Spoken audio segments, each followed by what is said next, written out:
Sextou aqui, ó, no Castelo das Bonecas, sextou aí, no seu castelo também. Então vamos à nossa reflexãozinha dessa sexta-feira. Eu vou falar, eu vou dar a minha opinião. Vocês entraram no canal, então agora tem que ouvir a minha opinião.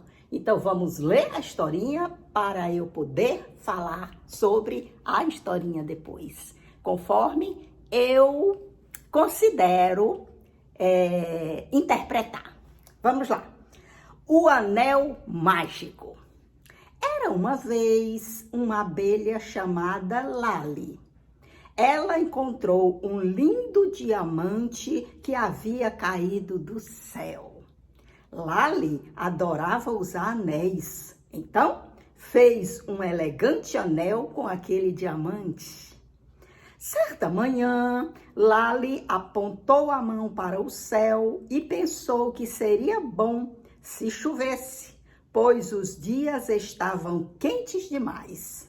No mesmo instante, caiu uma refrescante chuva. Então, Lali descobriu que o diamante era mágico. E daquele dia em diante, ela usou o poder do seu anel para fazer o bem e ajudar a todos na floresta. Lali fez besteira. Lali fez besteira. Ela usou o poder do diamante, diamante esse que ela recebeu dos céus, e fez até um amuleto, né? Fez um anel para ela e usou esse poder mágico que ela descobriu que o anel tinha para fazer o bem. Tudo bem, legal, mas tudo é consequência. Se você está se sentindo bem, você naturalmente faz o bem. Se você está se sentindo mal, naturalmente você faz o mal. Pode não ser em atos, mas é em pensamento, porque é incoerente. Você tá ali na maior M e tá espalhando bem. Não existe isso, minha gente. É incoerência, é hipocrisia. Então, é necessário a gente fazer tudo para estar bem, e até quando a gente está mal, é um modo de você abstrair o bem que aquilo vai lhe trazer. Por quê? Porque estamos todos num processo. Não estamos sempre bem, não estamos sempre mal, mas estamos sempre agindo, criando pensamento, criando atitude em cima daquele bem ou daquele mal que a gente está fazendo. Porém, na historinha, quando diz que ela utilizou essa magia para fazer o bem a todos na floresta, ela fez o mal para ela.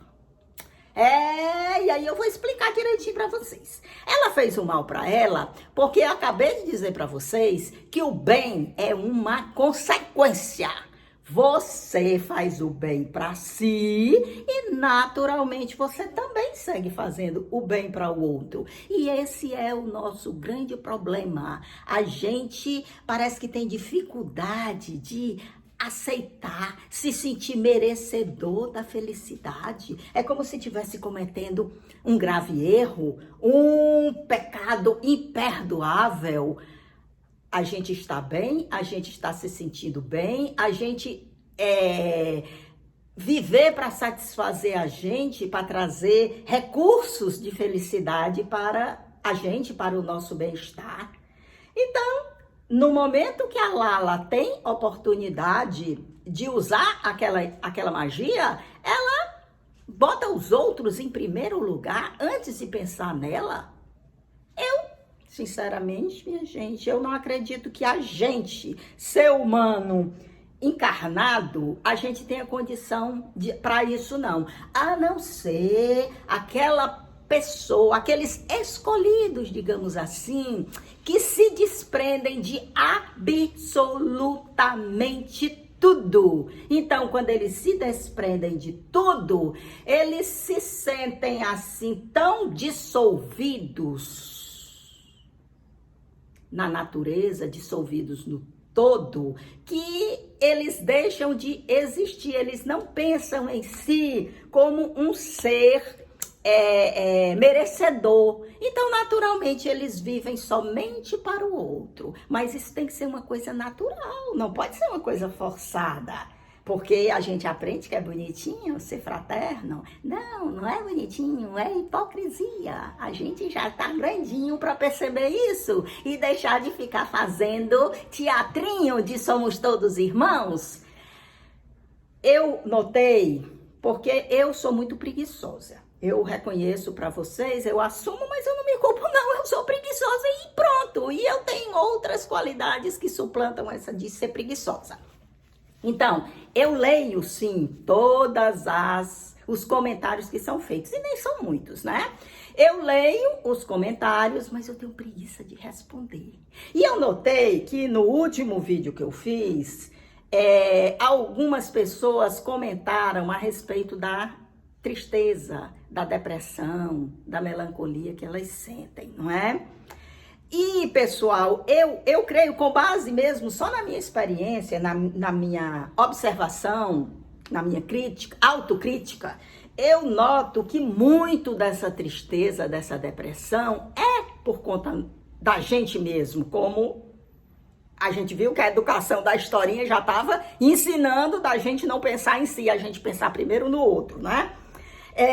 Eu noto que a gente se abandona. A gente não sabe respeitar o outro. Sim. Por que a gente não sabe respeitar o outro? Porque a gente não respeita o processo dele.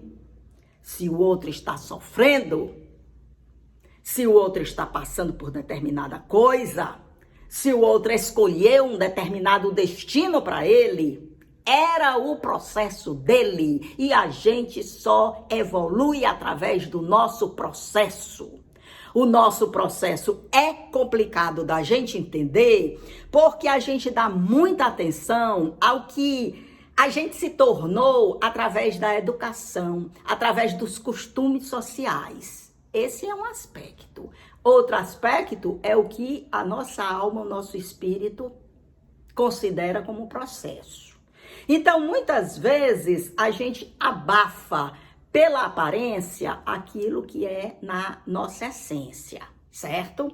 A gente tenta mostrar que tá tudo bem, quando, na verdade, o nosso espírito tá querendo percorrer um outro caminho, um outro processo, é o que eu chamo. Aí, o que acontece? A gente lida com os problemas dos outros, além dos nossos, que já são enormes, mas esse é um capítulo à parte.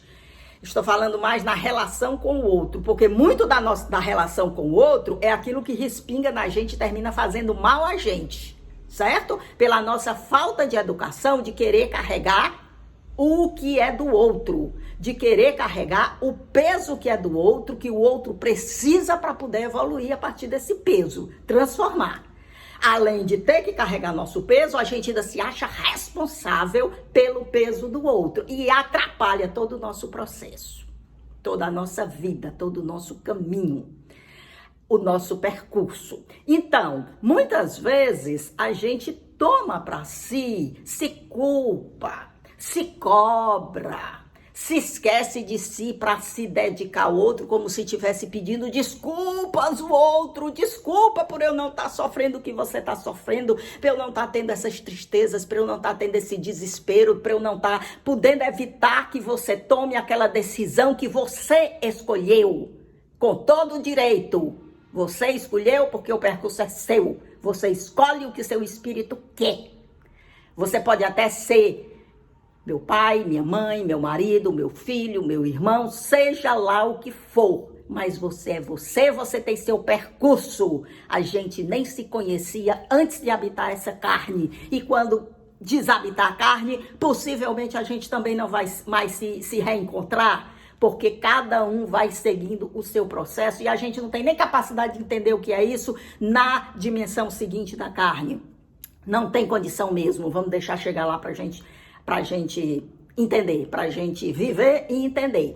Mas o que a gente já pode entender é isso, que nós temos os nossos processos, por isso as nossas curas devem ser procuradas no diálogo interior com o nosso espírito e não dentro das receitazinhas que são dadas através das redes sociais, através da educação que a gente recebe, através do senso comum. Não, a nossa alma que veio nesse percurso até hoje, adquirindo o conhecimento dela, a experiência dela, ela vai dar mais um passo rumo ao que ela quer decidir sobre pensamento, sobre atitudes e como levar o meu relacionamento com o outro. Não propriamente o outro que está aqui do meu lado, mas os outros de um modo em geral. Todos os habitantes da Floresta Mágica, né?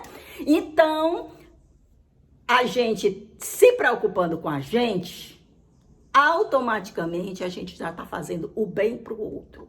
Porque a gente já está dando o nosso exemplo, a gente já está participando, ajudando a ele da forma que é possível ajudar, mas não tirando o peso dele, das costas dele, botando em cima da nossa, e nem a gente vai se responsabilizar pelas atitudes que aquele espírito resolveu tomar para a vida dele. Isso é um assunto dele, não é meu assunto, não é assunto do meu espírito. Deu para entender que isso não é egoísmo?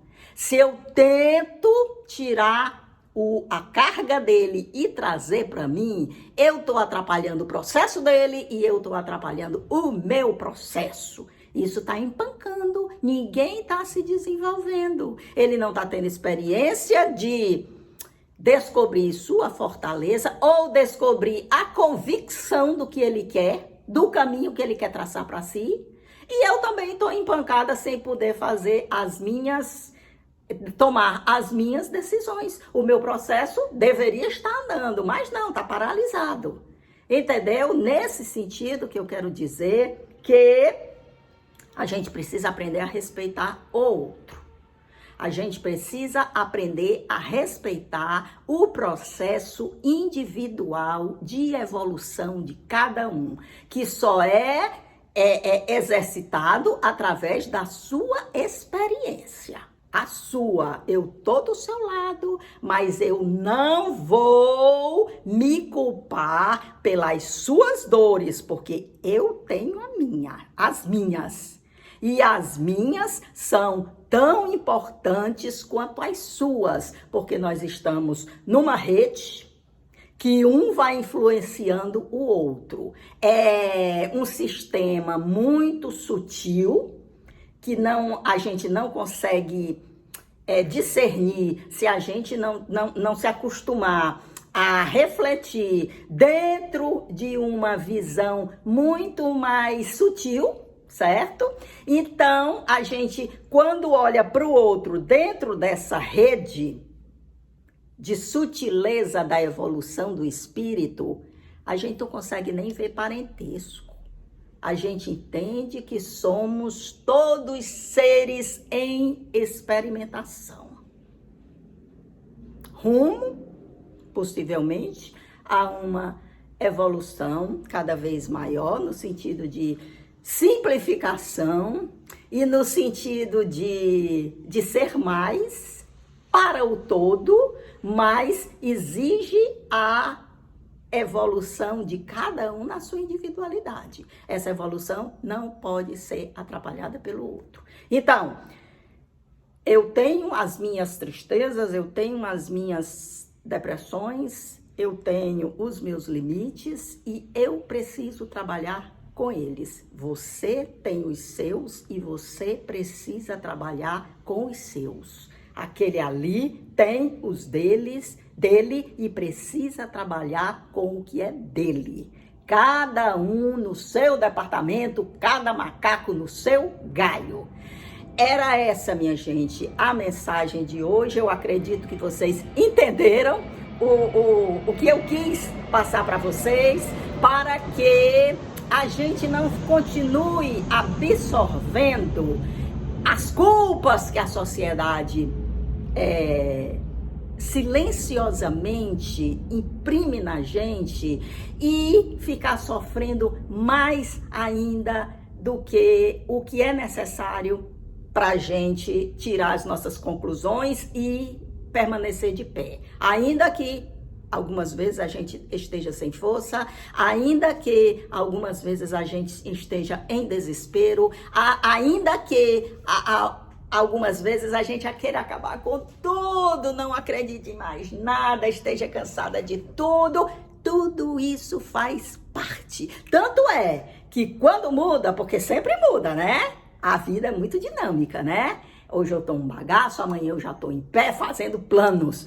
Quando muda, a gente vê como é gostoso sair daquela etapa que a gente estava e agora se vê numa outra etapa. E também essa etapa boa também não pode durar muito não, porque senão a gente vai caindo na preguiça, a gente vai deixando de refletir, a gente vai esquecendo que é um espírito, a gente vai esquecendo que tem um tempo delimitado aqui nessa dimensão e a gente vai deixando de participar, usufruir da riqueza maior que a gente tem, que o nosso ser tem, que é a parte espiritual. Porque essa parte material, minha gente, é repetitiva, é cansativa, é de fácil decifração.